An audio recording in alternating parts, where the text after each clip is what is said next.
Major funding for these broadcasts has been provided by grants from New York Community Bank, Capital One Bank, Eastern Consolidated, M&T Bank, Sterling National Bank, Meridian Capital Group, Customers Bank, Aerial Property Advisors, Perfect Building Maintenance. Additional funding has been provided by AKA Hotels, Corman Communities, AmTrust Title Insurance Company, AVR Realty Company, Avison Young, Bank of America, Merrill Lynch, Bank Leumi USA, Briarwood Organization, CBRE, Chase Commercial Term Lending, Chase Mortgage Lending, Citizens Bank, Cohen Equities, Colliers International NYC, Collins Building Services, Connect One Bank, CPEX Real Estate Services, Dime Community Bank, Douglaston Development, Levine Builders, Flushing Bank, Friedman LLP, Genova Burns, Handro Properties, Handler Real Estate Organization, HAP Investments, Hodges Ward Elliott Inc., Investors Bank, James D. Kuhn Real Estate Center at Syracuse University, Kilroy Architectural Windows, Madison Realty Capital, Matone Group, Mercantile Bank, New Banks, Newmark Grubb Knight Frank, Optimum Window Manufacturing Corp., People's United Bank, Polsonelli, Rosewood Realty Services, SJP Properties, Stonehenge Partners, TD Bank, Terra CRG, the Knackle Group at Cushman and Wakefield, Maring Goff Family Foundation, the Moynihan Group, and these friends.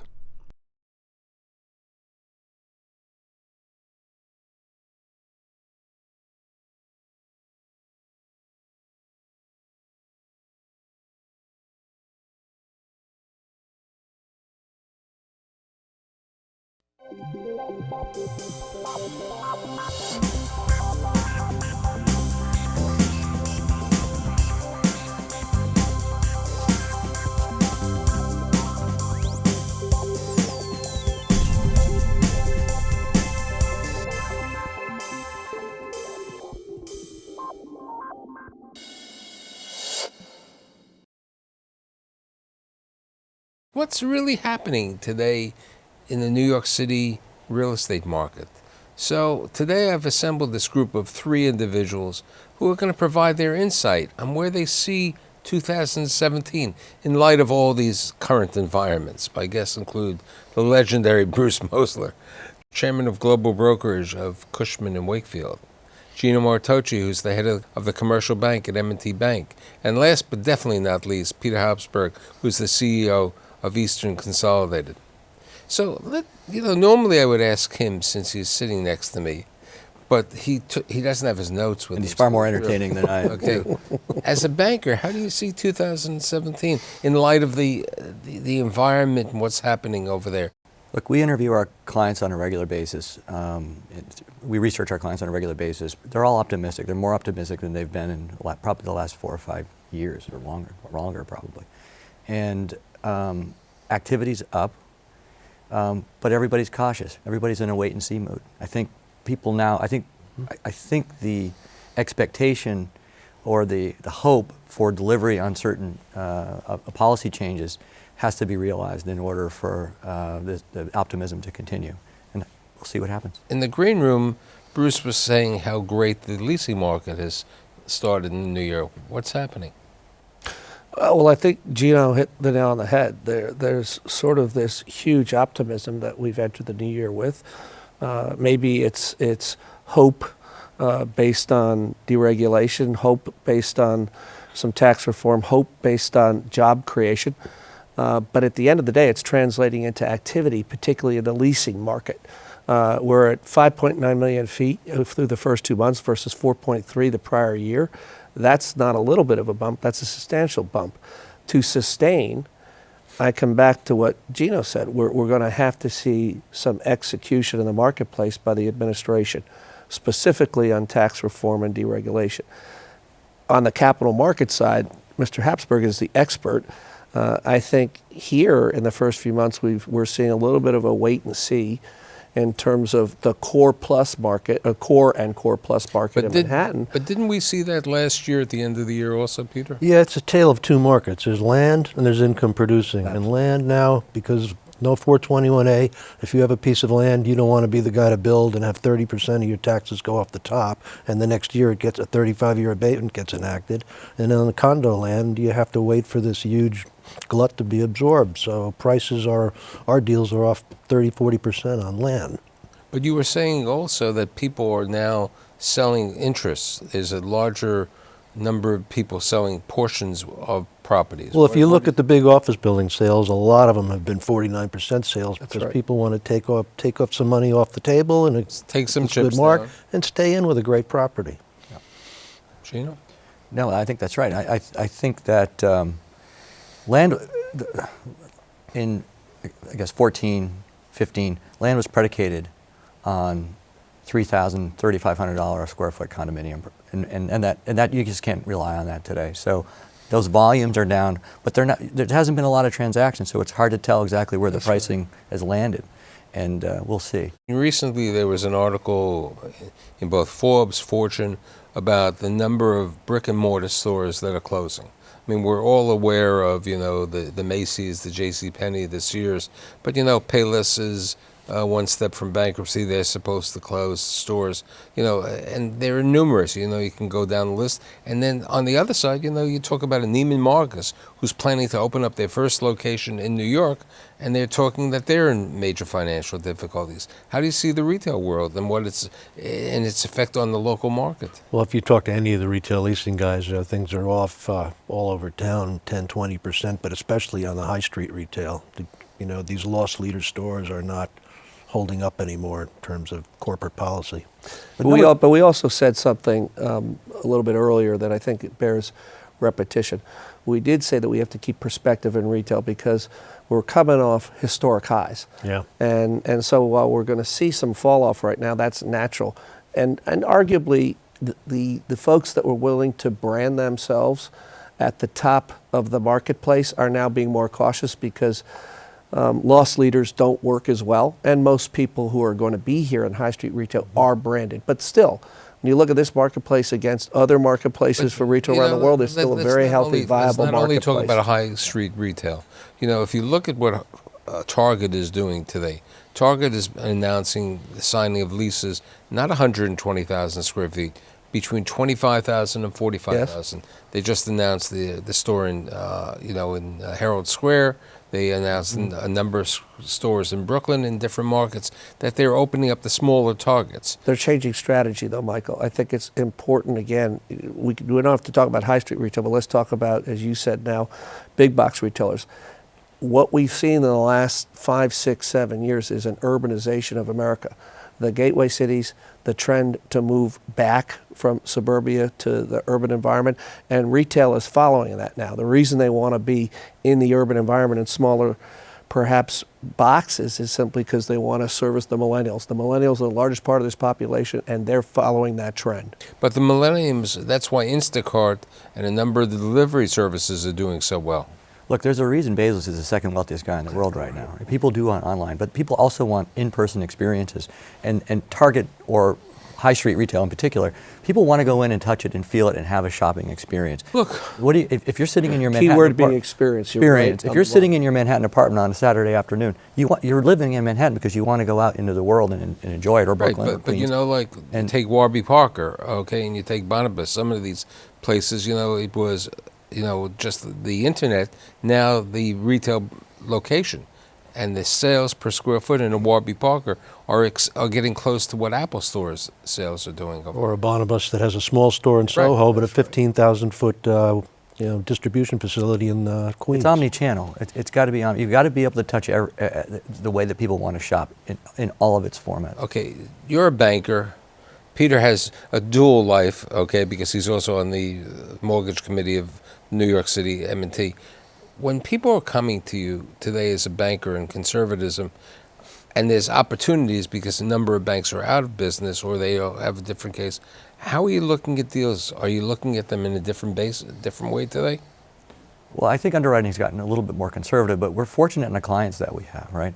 Our clients are very well heeled, very experienced. They understand the dynamics of the market as well as any bank, better than any bank.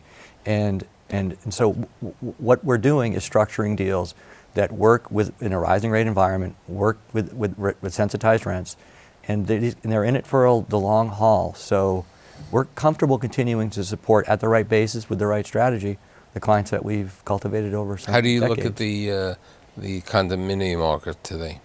For financing? Yeah.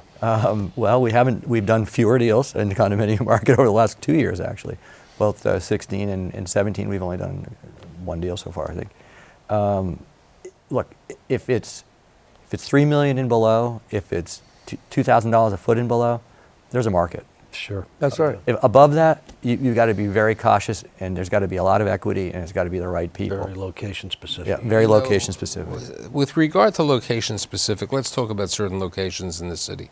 There was, a lot of people felt that with the 2nd Avenue subway opening up, there would be a great opportunity that the retail stores, which have been dying on 2nd Avenue, 1st Avenue, 3rd Avenue, be doing well. You have a retail division which has really been doing well. How do you see the retail environment and the residential environment on the Upper East Side now that the train has been there? Oh, it's much healthier now that the construction is down and the train's there. And that's, and 2nd Avenue is mostly neighborhood retail, restaurants and things that service the local residents, not tourists from abroad. So it's, at $100 to $200 a foot, that range is fine. As a banker, how are you looking at it? I think the Upper East Side has a certain cachet in a way that it didn't even a few years ago. People want to be there again because it's a neighborhood, it's a value. It's hard to believe. It's now the value-driven neighborhood. Who'd have thunk it? And right? it's got tremendous amenities. It's got tremendous transportation. Right. So I like the Upper East Side. As an Upper West Sider for 20 years, I can't believe I'm saying that. But let's talk about a neighborhood that, Mr. Mosler is actively involved with, the Hudson Yards area, where you've seen a lot of trades continuing over there, a lot of them in the hotel business and other areas. How do you see the West Side in that market today with regard to the hospitality market, with regard to the office market, which I'll allow you to talk about in a minute? Thank you so much. Okay, and, in general. I mean, the Hudson Yards are a major project. Also, that other Manhattan West, the two largest projects in the neighborhood. Yes. But, there's a lot of other areas planned. How do you see that market resilient? Over on the west side, it's still got a lot to go. It's missing a lot of services, restaurants. The transportation is not all near Penn Station. So, but I'm surprised it's developed as well as it has. But you have new buildings that have, amenities that just don't exist in Midtown anymore, and companies have gone for it. Look, it's wonderful for New York City. Yeah. But it's highly skilled developers with a vision for the future, and it's going to take time to build it out, to create the critical sort of street life that makes a vibrant neighborhood. But it's going to come. It just, in the meantime, we're fortunate that it's capitalized well, and that it is leasing up in office space in particular. There are people moving over there, and I think over time it's a wonderful thing for New York City, especially for Manhattan. So I'd make a few other points. First and foremost, let's take just a half step back and recognize that the average age of stock in Manhattan is about 75 years. For 35 years, no, not quite my age. I'm a little bit older. But pre this, we had a constant for the last 35 years of stock at about 395 million. We're adding about 15 million feet. Let's remember, not everything's getting built. What's getting built is largely pre-leased. The companies that are going there are looking for efficiencies, which only new product can give. They're also looking for 24/7 live, work, play environments, which you all touched upon, because the millennials and the war for talent is real. And to be able to attract that talent, you got to be in locations where they want to be. Connectivity to the High Line, new, efficient product, large floor plates. These are things that are not easy to get in Manhattan. They're not commoditized. That's what's being built. That's why the success is so profound. You're talking about major legacy companies going over there. I don't want to name names, but in droves, in the investment banking, in the technology, in the media and advertising sector. These are all the kind of occupants that are interested in and moving there, because the product itself is hard to come by, and with densification being such a large part of the workplace strategy for these companies these days, that's what's driving I'm this. not gonna And by the way, just on a minute, I just want to say one more thing, because you made me go last, so I think I get one last comment on this. I said these buildings are being built as a destination location with the retail as part of it, with the food courts, with shopping. If you look what's being done over at Hudson Yards, you're talking about commitments that are being made now for all kinds of high street and big box retail. And at Manhattan West, we are really, really focused on the retail aspect and experience for the folks that will be committing to the space and have committed. Aren't we seeing that type of office and that type of retail being developed in Lower Manhattan? I mean, you have... That's the only other place. Wait, but in Lower Manhattan, you have even much more transportation options. So let's come back to the transportation debate. I would tell you that Hudson Yards has significant infrastructure in place between the 7 Line and Penn Station, which is the most traveled hub in North America. It's a block from the Gateway, which is where Manhattan West you're sits. missing. I'm not trying to debate missing the real estate, the transportation. I'm talking about Lower Manhattan as an Yes. alternative, because you have new buildings, you have opportunities, you have great. Fulton Center is complete. The Fulton Center is complete. You have the retail over Close there. to Brooklyn. It's close to Brooklyn, where the millenniums want to live. Okay, so. I will tell you that the corporates are weighing in on that conversation right now, and if you look at the way in which they're weighing in, the Far West Side is doing very well. But wouldn't you agree that when a company is looking today to relocate, they're looking at all areas? They're not saying, I just want to look Yes. at Lower Manhattan or the Hudson Yards. They're looking. And as Peter said before, landlords who are in Midtown, who have older buildings, where the tenants really they don't have that much space that they need, landlords are giving good opportunities and good concessions. I mean, you've seen it yourself, right? Yeah, and when you can do a lease at $45 at 41st and Lex, but pay $90 at 19th. Right, and look at 10th the Avenue. convenience to your transportation. Exactly. Okay, you're looking at over there. We briefly talked about where Brooklyn. Your firm and you personally have had a major involvement with Brooklyn. How do you see Brooklyn growing? And I'd like the other opinions here also.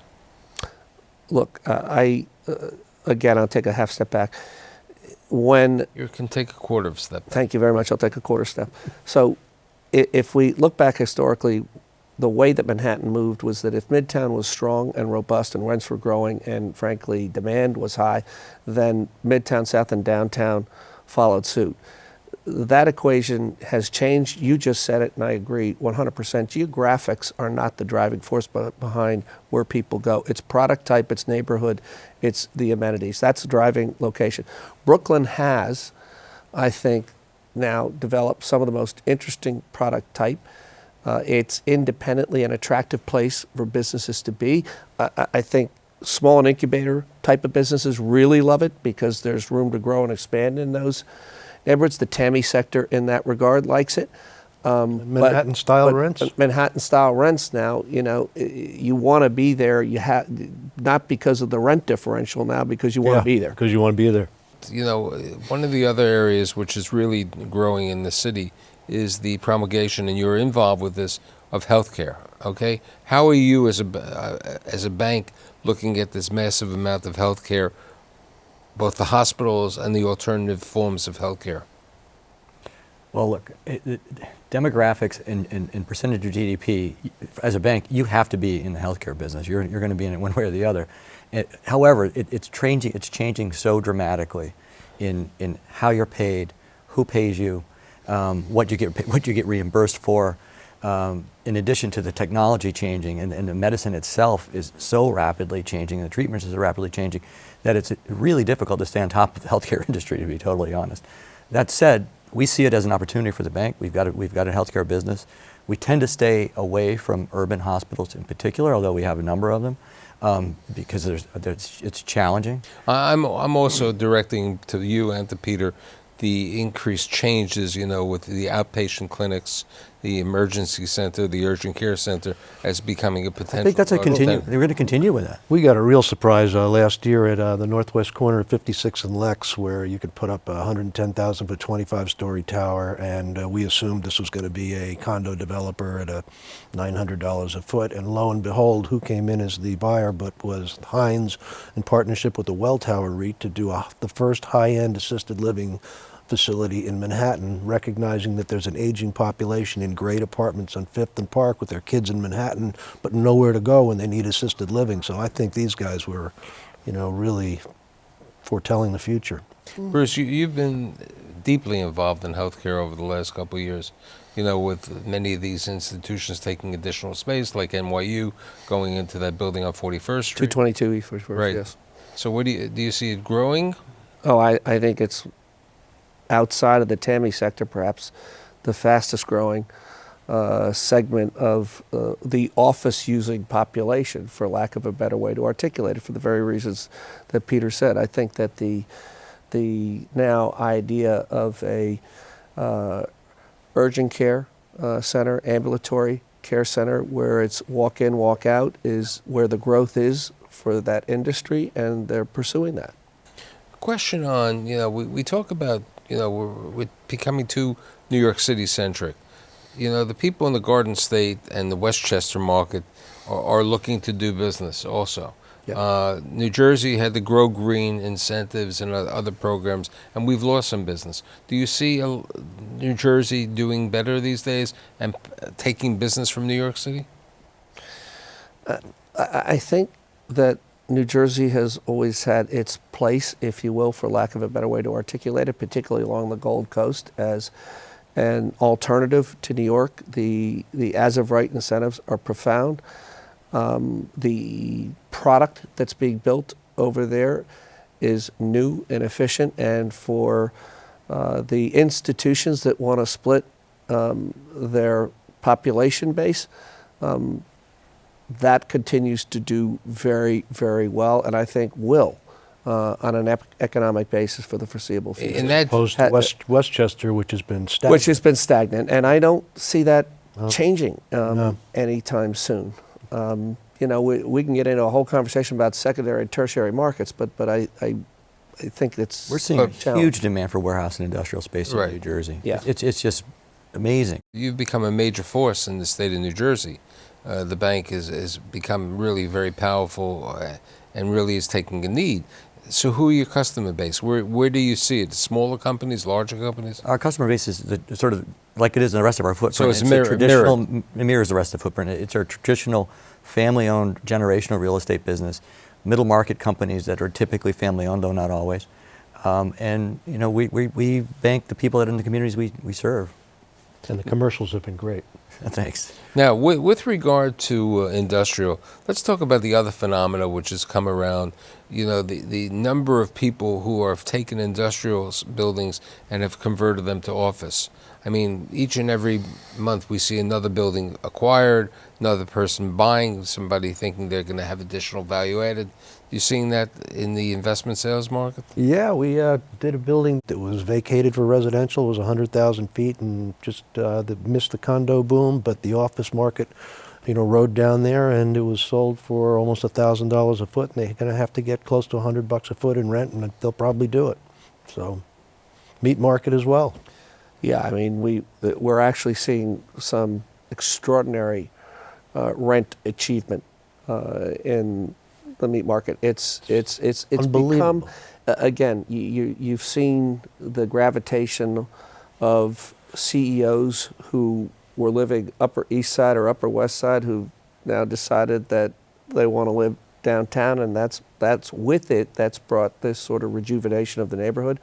And people who want to brand their business in that area. Tesla took space downtown. And this is part of what I think is the new millennial, new generation of geography doesn't matter as much as neighborhood. You're talking about neighborhoods. What about the repositioning of property? It's happening in certain parts of New Jersey, and I believe also in Westchester. The municipalities allowing people to change the type of use of the property from office to residential, or they're knocking down the properties. Have you been seeing that a great? My experience in Westchester is it's very difficult to get those kind of approvals. Yeah. I mean, Takes the years. issue is if it was $29 rents 20 years ago, it's $29 rents today. now. So we need alternative uses. How do you see the co-working? Do you see them continuing to grow? Or do you They are continuing to grow. I think they'll be tested by the next cycle. I think the model is still, The barrier to entry is so low. that's the thing. Yeah. So it's the first time I think we've seen some disruption on the service sector side with what, in terms of volume. The co-working companies today that are succeeding, the major players, have now done more than just provided a B2C, here's your space, plug and go. They've brought a social network to the table for their clients. They have brought a plug and go 24/7 live, work, play anywhere around the world in the gateway cities, so that you're a customer, you're a client, you have access everywhere. And with gap law change, at the end of the day, now they're primarily B2C focused at the moment, but they'll turn B2B to look to the enterprise companies, and I think gap law change is going to benefit them in this regard, because now that you have to capitalize that lease on balance sheet day one, I think the major players will look for a portion of their portfolio that can be a bit more flexible, that might come off balance sheet. But I think Gino hit the most important point, which is they are owners of the space long term, and they have short-term clients. So the test will come as we move through the cycles to see how they fare. Isn't that in that similar, moment of time. Aren't we similar to that in the hotel business? Someone Yep. owns a property and they have a daily occupant? And like the hotel business, they've created an image in a community, effectively created a community based on their image. Right? Correct. Sure. And what's the life cycle of that? Is I think Right, along with the and I economic think life also it cycle. relates to the survival of the fittest. And You if know, the there's the well-capitalized key. one. I think that, by the way, that Michael, I think is the most important point. At the end of the day, there are a few that are positioned to be survivors, and many that won't. So I think in summation, I don't have my crystal apple here. I left it in the back. I'd say that listening to the three of you, there are different trends. We don't know exactly what's happening. Conservative banking is going to be there, support based on lending to people who you know and the different types of things. Retail is going to see some changes. We're seeing a lot of office changes, and the world looks pretty good for 2017. We'll be together when we start the 17th season in September. I'd like to thank Bruce, Gino, and Peter, and I'll see you next week.